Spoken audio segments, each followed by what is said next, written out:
A major new report finds that online censorship is self-defeating and only causes individuals to distrust authorities even more. Well, I could have told you that, but it's a pretty big deal that the Royal Society is now saying the same thing, given that it's an organ of the establishment itself. The Financial Times reports, after investigating the sources and impact of online misinformation, the Royal Society concluded that removing false claims and offending accounts would do little to limit their harmful effects.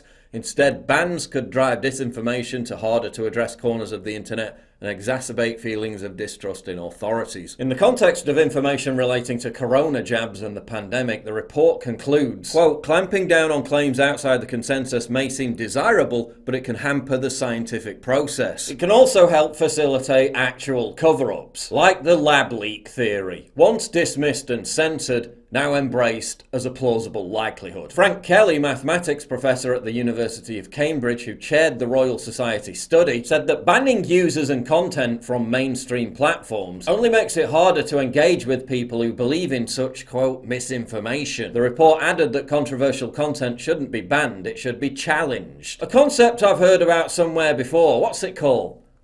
Can't remember. Oh yeah, free speech. Quote, we need new strategies to ensure high quality information can compete in the online attention economy, said Gina Neff, Professor of Technology and Society at the University of Oxford and co-author of the report. The report also confirmed that fear-mongering over social media networks entrenching echo chambers and filter bubbles has been exaggerated. Outside of the report, it also remains clear that news networks, which when it comes to information about corona, have a trust level of about 10%. Demonizing the likes of Joe Rogan for having esteemed doctors on his show doesn't harm Joe Rogan. But because the media as an institution is so thoroughly discredited, it only makes millions more people want to listen to Rogan's show. Of course, the more cynical observer would assert that online censorship isn't driven by a benevolent motivation to reduce harmful misinformation, but by the very malevolent motivation to bury the truth, and to unperson specific individuals who challenge the status quo as a warning to others. It's abundantly clear that mass online censorship isn't about building a healthier, more informed society. It's about the malignant march to creating a society where everybody thinks the same.